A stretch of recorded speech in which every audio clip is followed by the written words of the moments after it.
picture this. You meet someone new. Within days, your phone lights up with messages every morning. Good morning, beautiful.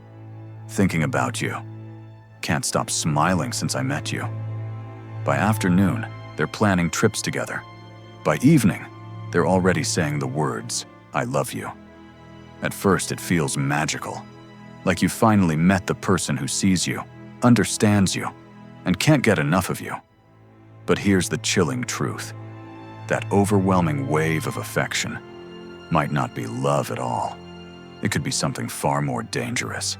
It could be love bombing, a psychological trap designed to hook your emotions, cloud your judgment, and make you vulnerable to manipulation before you even realize what's happening. In this video, we're going to pull apart the mask of love bombing. You'll learn exactly how to spot it before it's too late. The red flags, the hidden psychology behind it, and the subtle tactics manipulators use to disguise control as affection. And most importantly, you'll learn how to protect yourself so no one can ever use your own heart against you. Here's what you need to understand. Love bombing isn't just about flowers, compliments, or sweet words. It's about control. It works by flooding your brain with dopamine, the same chemical that fires when you win at a casino or hear your favorite song. Every message, every compliment, every promise feels like a hit of emotional adrenaline. But that high comes at a cost, because while you're distracted by the rush, they're quietly training you to crave their attention, and only their attention. This isn't romance, it's conditioning. And once you're hooked, it becomes incredibly hard to walk away. That's why today, we're exposing the 7 major red flags of love bombing. If you recognize even one of these signs, stop and pay attention, because it could save you from months, even years of emotional manipulation. Red flag number 1, the flood of attention that feels too good to be true. Picture this. It starts fast, too fast. You've just met, maybe a week, maybe even just a few days. You meet someone new. At first, it feels exciting, almost magical. They're sending you long, thoughtful texts. They want to know every little detail about your day. They shower you with compliments. You're the most amazing person I've ever met. I've never felt this way about anyone before. They might even surprise you with small gifts, late-night calls, or constant reminders that you're special. At first, you feel lucky. Who wouldn't want to be adored like this? It feels like you found someone who finally sees you, who finally understands what you've been waiting for. But here's the hidden danger. This overwhelming flood of affection isn't always love. Sometimes, it's a trap. Think about it. True love grows with time. It builds through shared experiences, trust, and understanding. But love bombing, it skips all of that. Psychologists call this tactic love bombing. And while it looks like romance on the outside, it's really about control. Why love bombing works. Here's the psychology behind it. When someone gives you that much attention, your brain releases dopamine, the chemical linked to pleasure and reward. It makes you feel euphoric, almost addicted to the rush. Every text, every compliment, every good morning and good night becomes like a hit of a drug. You start craving it. You start depending on it. But what you don't realize is that this is deliberate conditioning. Just like a gambler can't stop pulling the slot machine handle, you can't stop waiting for their messages. And once you're hooked, that's when the game changes. The hidden switch love bombing always comes with a switch. At first it's, I can't stop thinking about you. You're the most perfect person I've ever met. But later, the affection slows down. The compliments become rare. The texts arrive hours late, or not at all. You panic. You wonder, did I do something wrong? Did I say the wrong thing? And right there, that's the hook. Because now, you're no longer just enjoying their affection. You're chasing it. You're working harder and harder just to get back to the way it was in the beginning. Imagine this. On Monday, they send you 50 texts in a day, telling you how much they miss you. On Tuesday, they're silent. On Wednesday, they post something flirty on social media that makes you wonder if they're already moving on. And suddenly, you're not calm anymore. You're not secure. You're trapped in a cycle of highs and lows, constantly desperate for their validation. That's not love. That's manipulation. So how do you spot this before it's too late? Pay attention to the speed and intensity. If someone you've just met is already telling you you're the one, if they're moving too fast, overwhelming you with gifts, attention, or constant declarations of love, healthy relationships grow steadily. Unhealthy ones sprint to the finish line. True connection doesn't need to drown you. It builds slowly, with consistency, honesty, and patience, the takeaway. So if you ever feel like someone's affection is too much, too soon, step back and ask yourself, do they really know me yet? Or are they just trying to hook me? Because real love makes you feel secure. Love bombing makes you feel addicted. And the difference between those two could save you from heartbreak. Red flag number 2, gaslighting, the silent killer of self-trust. Imagine this. You're in a conversation with your partner. You clearly remember what was said yesterday. Maybe it was a promise. Maybe it was an argument. Maybe just a simple detail. But when you bring it up, they look at you calmly and say, "That never happened." Or worse, you're remembering it wrong. At first, you're sure you're right. But the more they insist, the more your certainty starts to crack. You begin to doubt yourself. You wonder, maybe I'm overreacting. Maybe I am misremembering things. This isn't just a misunderstanding. This is gaslighting, one of the most dangerous tools in dark psychology, because it doesn't just attack what you know. It attacks your ability to trust yourself. What exactly is gaslighting? The term comes from a famous 1940s movie called Gaslight, where a husband manipulates his wife into believing she's going insane by dimming the gas lamps in their house and then denying it when she notices. And that's exactly how it works in real life. Gaslighting is when someone deliberately twists reality to make you doubt your own memory, perception, and even sanity. It's not about disagreeing with you. It's about rewriting your version of reality. The psychological trap. Here's why gaslighting is so effective.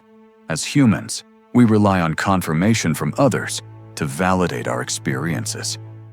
When someone we love, someone we trust, consistently tells us that we're wrong, our brain starts to second-guess itself. Over time, this creates a devastating pattern. You notice something. They deny it. You question yourself. They reassure you that you're crazy or too sensitive. You begin relying on their version of events instead of your own. The end result? You stop trusting your instincts and let them become the authority over your reality. That's not just manipulation. That's psychological imprisonment. Let's break down how it might actually look. Scenario 1. The denial game. You saw a flirty text on their phone. When you bring it up, they laugh and say, "That's just a friend. You're imagining things." Scenario 2. Twisting your words. You express that you felt hurt by something they said. They reply, "I never said that." You're making things up again. Scenario 3. The crazy label. The more you confront them, the more they push back with, "You're too sensitive. You're paranoid. You really need to relax." Notice the shift here. The problem is no longer their behavior. The problem suddenly becomes you. Gaslighting is devastating because it attacks the foundation of your confidence, your mind. Think about it. If someone steals your money, you can earn it back. If someone breaks your trust, it takes time, but you can rebuild it. But when someone makes you doubt your own memory, your own thoughts, your own perception of reality. That damage cuts to the core of who you are. It's like they're reaching inside your head and rearranging the truth. They did so how can you spot gaslighting early? Look out for these signs. You constantly apologize, even when you're not sure what you did wrong. You feel like you can't trust your memory. You start telling yourself, maybe I am overreacting. You feel like you're walking on eggshells, afraid to bring things up because they'll just deny or twist it. If you notice this pattern, it's not just a case of miscommunication. It's a red flag of deliberate manipulation. Key takeaway: healthy relationships are built on validation and mutual respect. Even if your memory is fuzzy, a caring partner will work with you to understand, not dismiss you.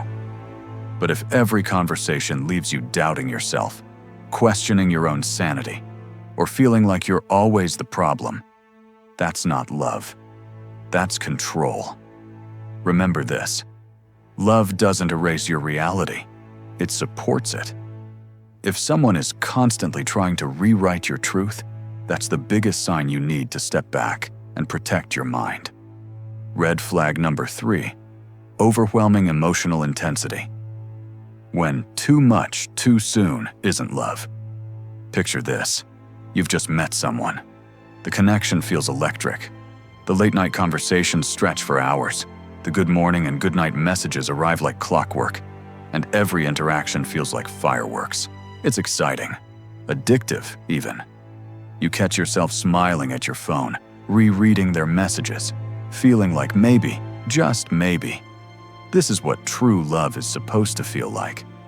But then, something shifts. You notice that their need for your attention starts to consume your space. You were planning to read, to rest, to focus on work. But the moment your phone buzzes, you feel pulled.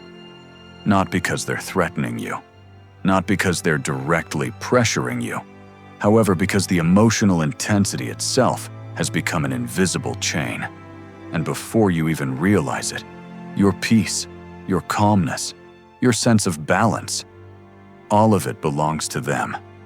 The trap of emotional flooding.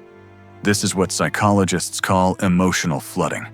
It's when a person pours so much intensity into the early stages of a relationship, affection, attention, declarations of love, that it creates a kind of dependency high.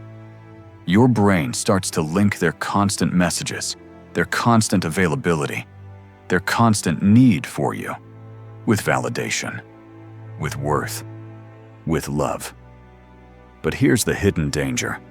Anything that comes in excess, even attention, can be toxic. Why it doesn't feel like pressure? Now, here's the tricky part. Unlike obvious manipulation, this doesn't feel like someone is forcing you. In fact, at first, it feels flattering. Who doesn't want to be wanted? Who doesn't want to be adored? The danger isn't in the presence of love. It's in the imbalance of intensity. When someone consumes your emotional world too quickly, too heavily, too overwhelmingly, what they're really doing is creating a cycle where you lose touch with yourself. Your schedule bends around them. Your emotions bend around them. Your calmness, gone. And once you're hooked on this rhythm, they no longer need to pressure you, because your own attachment does the work for them. Let's say you have a stressful day ahead, a presentation at work, maybe an exam. You know you need to focus. But the night before, your partner spends hours pouring their emotions on you. I can't stop thinking about you. I feel like I can't breathe without hearing your voice. You're the best thing that ever happened to me. Those words sound beautiful. They hit your heart, but they also create a weight. Because how can you possibly step back and focus on yourself when someone is emotionally handing you their entire world? So, without realizing it, you sacrifice your calmness for their intensity. Why manipulators use this tactic? This red flag shows up a lot in manipulative or toxic relationships because it's subtle. Instead of demanding control, the person gives it to you in the form of affection. but in such overload that you feel responsible for keeping the rhythm alive. It's like being wrapped in a warm blanket that slowly starts to suffocate you. And the moment you try to step back, the guilt kicks in. Why are you pulling away? Don't you care about me? I just love you so much. Is that a crime? Notice how clever this is. They've made their overwhelming behavior seem like love, while making your need for space look like rejection. Here's how you can spot this red flag. The relationship feels like it's moving at 200 miles per hour. You feel like you can't breathe without responding or engaging, not because they force you, but because the emotional gravity is too heavy. You feel guilty or selfish whenever you want time for yourself. Instead of feeling calm in the relationship, you feel restless, overstimulated, or constantly on call.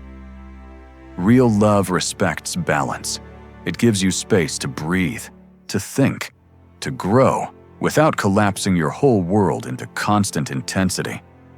If someone's affection feels more like an emotional tidal wave than a steady current, it's not romance. It's a dependency disguised as passion. And here's the hard truth. Love that burns too fast often burns out, or worse, it leaves scars. So when you feel like someone's presence doesn't just add joy, but takes away your peace, pay attention. Because what looks like pure love in the beginning might just be the earliest stage of control. Red flag number 4, the sudden pedestal and the subtle pull down. At first, they make you feel like a god. Every word you say, brilliant. Every move you make, perfect. It feels like they see you more clearly than anyone ever has. But here's the trick. Pedestals are not built to last. And when they decide to pull you down, the fall hits harder than you can imagine.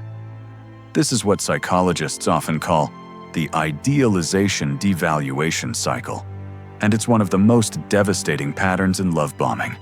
When you first meet them, it's like stepping into the spotlight. They flood you with compliments, elevate you, put you on this glowing pedestal where you feel like, finally, someone sees my worth. And that's no accident. Ask yourself, when was the last time someone made you feel flawless? Did it feel too good to be true? Because sometimes it is. See, the human brain naturally responds to praise. Compliments trigger the same dopamine pathways as a reward. That's why when someone says, "You're the most amazing person I've ever met," your chest warms, your heart races, and you lean closer. It's not manipulation at first, but when a narcissist does it, there's always a second act. Because once they're sure you're hooked, the compliments shift, the pedestal tilts.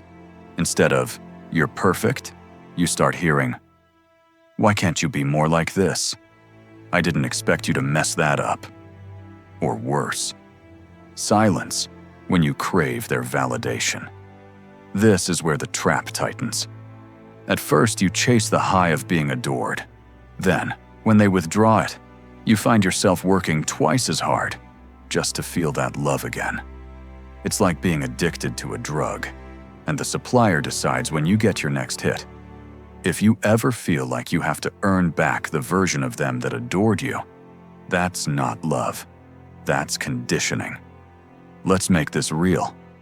Picture a partner who says after a fight, "You're the most amazing person, but sometimes you make me impossible to love."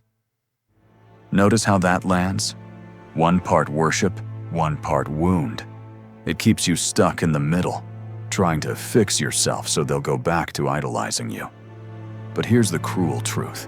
The pedestal was never real. They built it only to control the fall.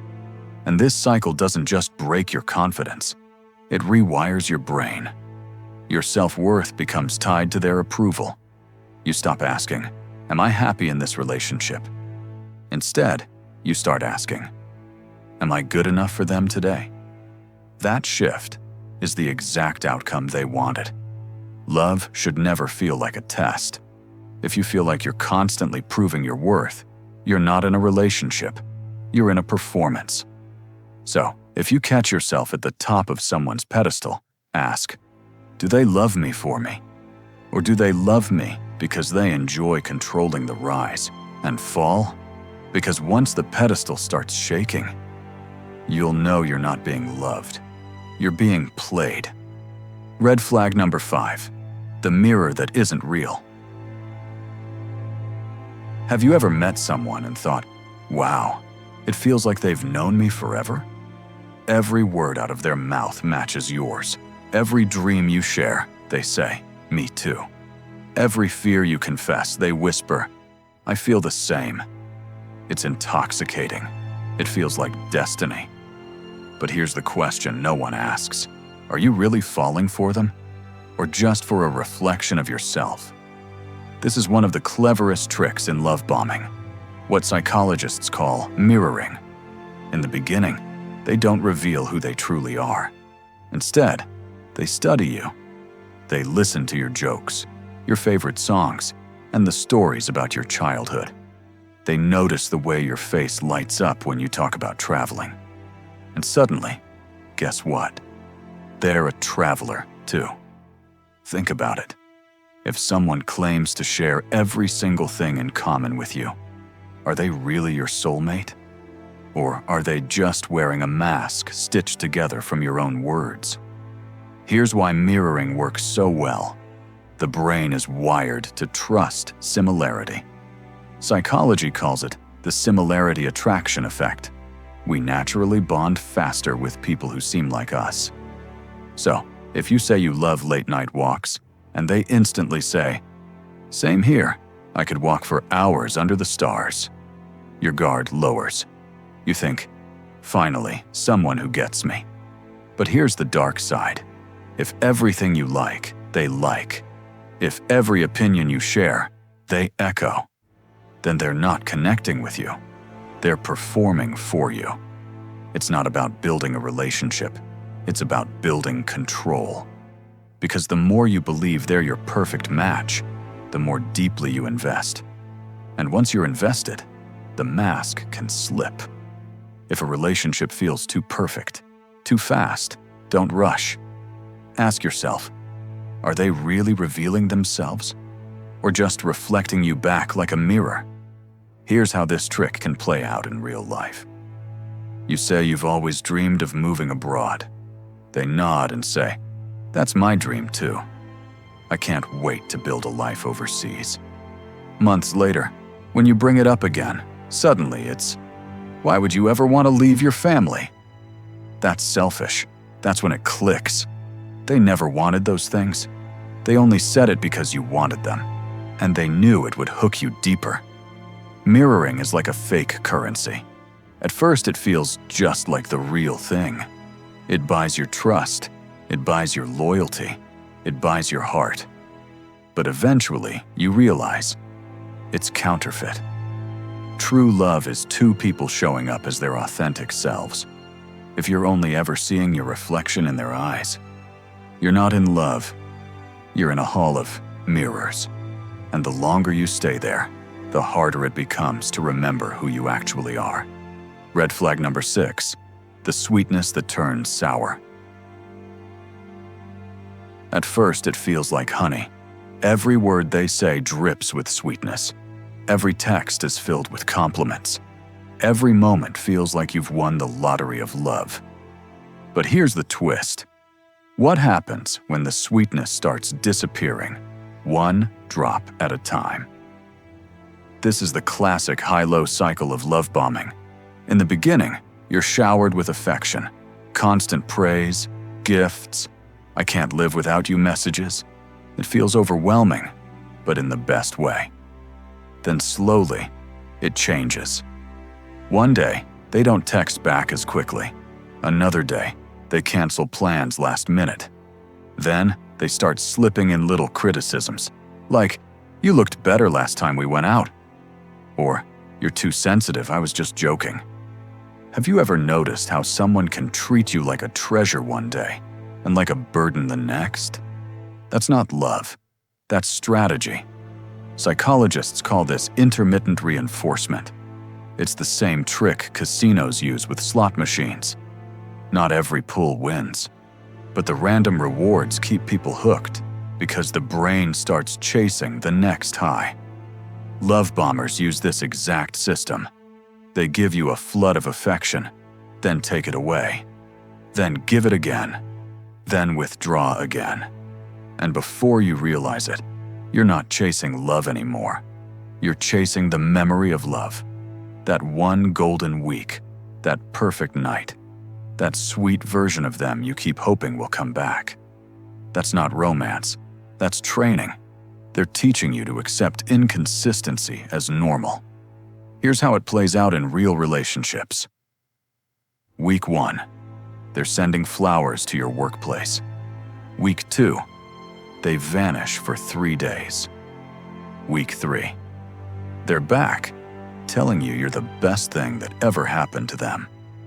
By week 4, you're losing sleep, replaying everything in your mind, wondering what you did wrong to make the sweetness stop. But here's the truth. It was never about you. It was always about control. Because the more confused you are, the more you crave their approval. The more you crave it, the more power they have. Love isn't supposed to feel like a guessing game. If you're stuck asking, do they love me today or not? That's not passion. That's manipulation wearing a Valentine's mask. So here's the simple test. Real love is steady. It doesn't vanish, reappear, and vanish again like Wi-Fi. It shows up consistently, even on the bad days. If the sweetness turns sour, don't blame your taste buds. Blame the recipe. Because real love isn't addictive highs followed by crushing lows. It's stable, nourishing, and safe. Red flag number 7, the isolation trap. At first it feels flattering. They say, I just want you all to myself. You think, wow, I must really mean everything to them. But slowly, that sweetness becomes a cage. Here's how it starts. They don't like that friend of yours. They say your bestie is a bad influence. They complain when you go out with colleagues. And soon, every plan you make without them feels like a crime. Have you ever noticed how someone tries to make themselves your entire world? And at first it feels romantic. But later, it feels like prison walls closing in. That's not love. That's isolation. Love bombers and manipulators use this trick because it cuts you off from your support system. The fewer people you talk to, the less likely you are to hear the truth. And once they've got you isolated, your only source of comfort, validation, or even happiness becomes them. This isn't just a red flag. It's the final stage of the trap. Because once you're isolated, they can rewrite your reality. You stop calling your mom back as often. You cancel weekend plans with friends. You avoid parties because you don't want to deal with the guilt trip. And before you know it, your world has shrunk down to the size of one person. And here's the dark truth. That's exactly how they want it. Pause for a second and think. Has anyone in your life made you feel like you had to choose between them and everyone else? Drop a comment, because sometimes your story can open someone else's eyes. Psychologists explain this as a control dynamic. Love bombers know that as long as you have a support system, you have perspective. And perspective is dangerous because it might wake you up. So they work quietly to shut every window, close every door until your world feels dark, except for the one light source that is them. But here's the test. Real love doesn't shrink your world. It expands it. It introduces you to new experiences, new friends, new perspectives. It gives you wings, not cages. So if you feel like your circle of life is getting smaller and smaller, if your world feels limited instead of limitless, remember, that's not romance. That's control disguised as love. And the most dangerous love is the one that convinces you that you don't need anyone else. And that's the final, and perhaps most dangerous, red flag: isolation. Because once a manipulator convinces you to cut off your support system, you're left vulnerable, with no outside voice to remind you of the truth.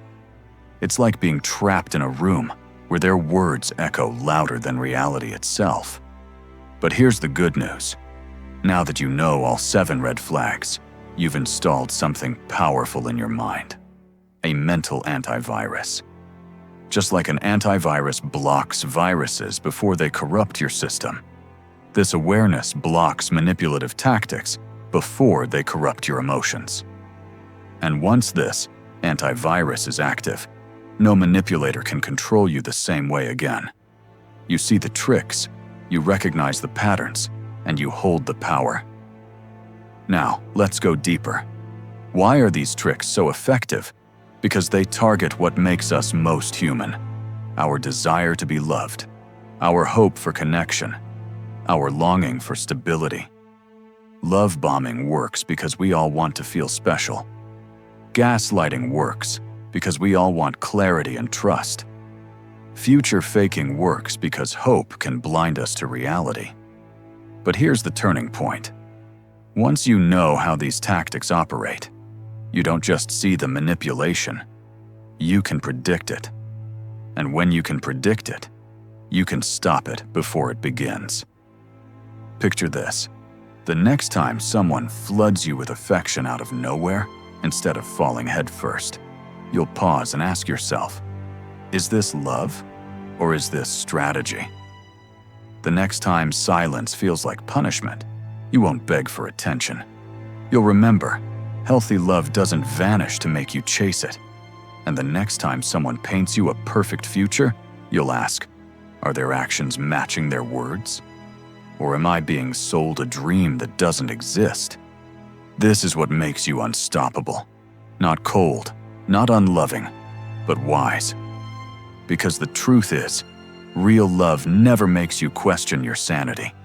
It doesn't trap you with silence. It doesn't tie your worth to empty promises. It doesn't use your hope as a weapon. Real love is steady. It shows up. It grows with you. And you deserve nothing less. So here's my challenge to you. Don't just keep this knowledge for yourself. Drop a comment below sharing which red flag stood out to you the most. Because chances are, someone else will read your words and realize they're not alone. Think of this comment section as a kind of support system, a place where your story could be the warning light that saves someone else. Because dark psychology thrives in silence. But once we talk about it, once we bring it into the open, its power starts to fade. So remember this: manipulators can twist your emotions. They can cloud your judgment. They can even make you question reality. But once you've installed this mental antivirus, no one, and I mean no one, can control you again. This is not just information. This is your protection. This is your freedom. Remember this: awareness is protection, and protection is power. Stay sharp and don't let anyone play with your heart again.